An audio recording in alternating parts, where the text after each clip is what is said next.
Assalamualaikum dan salam sejahtera semua. Nama pensyarah ialah Cik Nor Faradiana binti Rosli yang mengajar subjek SETN 1033 Kenegaraan Malaysia. Nama saya Ainur Batrisya binti Aminur Rashid, bernombor matrik 280477 dari kumpulan K. Hari ini saya akan membincangkan tentang bab 8. Jenis-jenis kerajaan. Kerajaan ialah suatu badan atau organisasi yang sah dalam suatu kawasan tertentu yang mempunyai bidang kuasa tunggal yang sah bagi penguatkuasaan. Ciri-ciri kerajaan ialah mempunyai sempadan tetap dan diiktiraf, mempunyai penduduk tetap, mempunyai kerajaan yang teratur, mengadakan hubungan diplomatik, kedaulatan iaitu berupaya mengawal hal ehwal dalam negara dan kebebasan, memiliki perlembagaan. Seterusnya, kerajaan persekutuan iaitu gabungan kerajaan pusat dan kerajaan negeri. Setiap peringkat kerajaan mempunyai kuasa autonomi sendiri dalam bidang perundangan tertentu. Kerajaan pusat tidak memiliki kuasa mutlak. Setiap peringkat mempunyai kedudukan yang seimbang. Tidak ada pihak yang menindas. Contoh negara Australia, India dan Malaysia. Kemudian terdapat kerajaan kesatuan yang merupakan gabungan beberapa buah kerajaan negeri dengan kerajaan pusat. Kerajaan pusat berkuasa untuk membatalkan undang-undang yang diluluskan oleh kerajaan negeri. Negara yang mengamalkan kerajaan kesatuan seperti Britain, New Zealand dan Indonesia. Kerajaan konfederasi. Sistem kerajaan yang memberikan kebanyakan kuasa pemerintahan kepada kerajaan negeri. Diwujudkan melalui perjanjian yang longgar, contohnya Konfederasi Jerman Utara 1867 hingga 1871. Kuasa pemerintahan kerajaan pusat adalah terhad. Tetapi kini, kerajaan konfederasi tidak lagi wujud di dunia ini.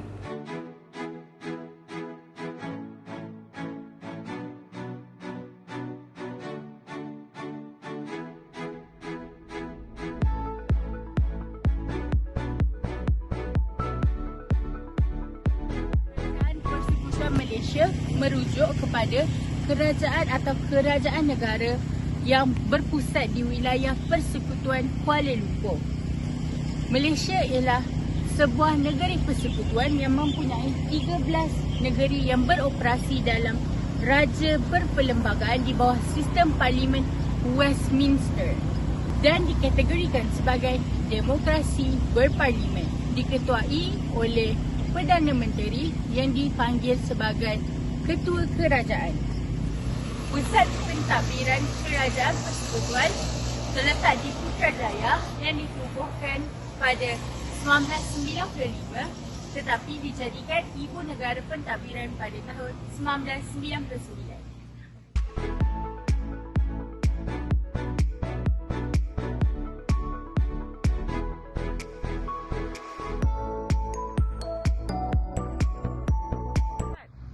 Kerajaan persekutuan mempunyai kuasa eksekutif ke atas semua perkara yang boleh digubal oleh undang-undang di parlimen. Kerajaan-kerajaan negeri pula mempunyai kuasa eksekutif ke atas semua perkara yang boleh digubal oleh Dewan Undangan Negeri.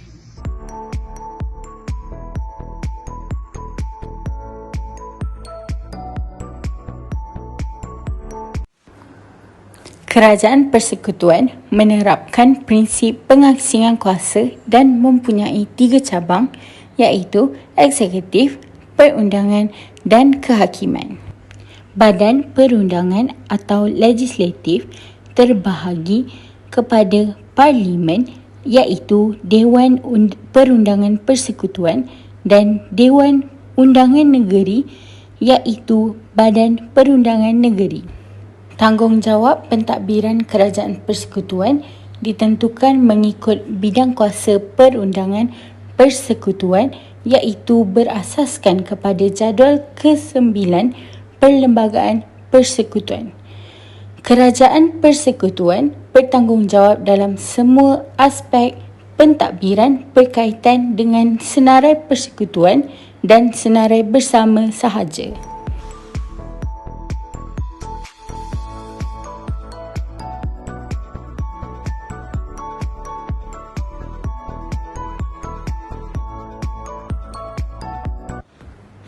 Bidang kuasa kerajaan persekutuan berdasarkan senarai persekutuan berikut. Sebagai contohnya, kewangan di Kementerian Kewangan.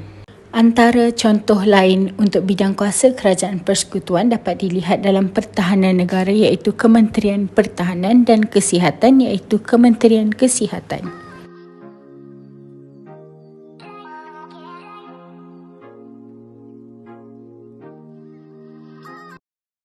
Pemerintah negeri di negeri yang mempunyai raja dipanggil Sultan, manakala di Sabah, Sarawak, Melaka dan Pulau Pinang dipanggil Yang di-Pertua Negeri.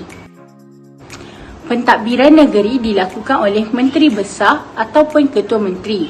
Seterusnya, Majlis Mesyuarat Kerajaan Negeri, Pejabat Setiausaha Kerajaan Negeri, Jabatan Negeri. Bidang kuasa kerajaan negeri pula merangkumi hukum syarak, undang-undang diri dan keluarga Islam, perhutanan, kerja air, hari kelepasan am negeri. Sistem pentadbiran kerajaan negeri adalah seperti berikut. Sultan ataupun Yang di-Pertua Negeri, Dewan Undangan Negeri, Majlis Mesyuarat Kerajaan Negeri ataupun Kabinet atau Majlis Tertinggi, Pejabat Setiausaha Kerajaan Negeri, Suruhanjaya Perkhidmatan Awam Negeri. Dewan Undangan Negeri adalah berfungsi sebagai parlimen di peringkat kerajaan negeri. Manakala pemilihan ahli Dewan Undangan Negeri adalah melalui pilihan raya, iaitu mereka dipilih oleh rakyat jelata di negara kita Malaysia. Kuasa Dewan Undangan Negeri adalah membuat undang-undang atas perkara yang terdapat dalam senarai negeri dan senarai bersama. Manakala kuasa Sultan atau Yang di-Pertua Negeri adalah bertindak atas nasihat Majlis Mesyuarat Kerajaan Negeri yang diketuai oleh Menteri Besar atau Ketua Menteri. Seterusnya, melantik Menteri Besar, melantik ahli Majlis Mesyuarat Kerajaan Negeri atas nasihat Menteri Besar. Sultan pula menjadi Ketua Agama Islam di negerinya. Yang di-Pertuan Agong menjadi Ketua Agama Islam di negeri yang tidak beraja. Majlis Mesyuarat Kerajaan Negeri. Ia menyerupai Kabinet atau Jemaah Menteri yang ada di peringkat persekutuan. Di Sabah, MMK dipanggil Kabinet, manakala di Sarawak, MMK dipanggil Majlis Tertinggi. Yang menjadi Ketua MMK di negeri-negeri yang beraja ialah Menteri Besar, manakala di negeri seperti Sabah, Sarawak, Melaka, Pulau Pinang, Ketua MMK ialah Ketua Menteri.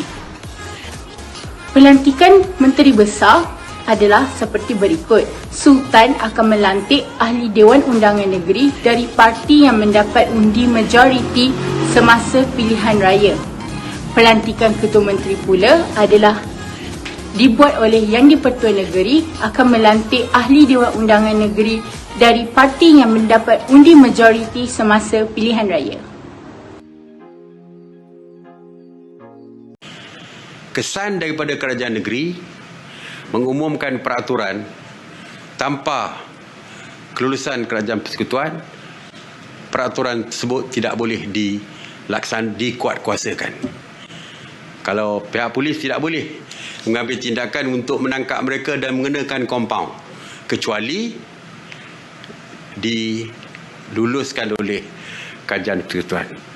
Kalau dalam PKPD biasa, kita akan wartakan segala peraturan tersebut, tetapi dengan PKPD pentadbiran, Ketua Pengarah Kesihatan di bawah Seksyen 11/3 boleh mengeluarkan perintah Yang ini di bawah Akta 342. Section 11(3) ini, Ketua Pengarah Kesihatan boleh mengeluarkan sebarang perintah, peraturan.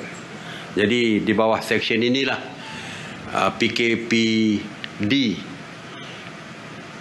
PKPD pentadbiran ini kita laksanakan. Di Sabah misalnya, ada pengumuman daripada Kerajaan Negeri yang mengatakan perhimpunan lebih daripada 150 tidak dibenarkan. Ini juga menyalahi daripada peraturan yang dikeluarkan oleh Kerajaan Persekutuan melalui Akta 342 bahawa perhimpunan maksimum adalah 250. Jadi Kerajaan Negeri tak boleh kata dia hanya benarkan setakat 150. Semua peraturan mesti dikeluarkan oleh satu sumber, iaitu Kerajaan Persekutuan melalui Akta 342. Jadi saya harap kekeliruan seperti ini tidak perlu berlaku lagi di masa-masa akan datang. Dan kepada rakyat, kepada penduduk di PKPD pentadbiran, saya harap patuhlah kepada setiap SOP yang dikeluarkan. Sekian, terima kasih.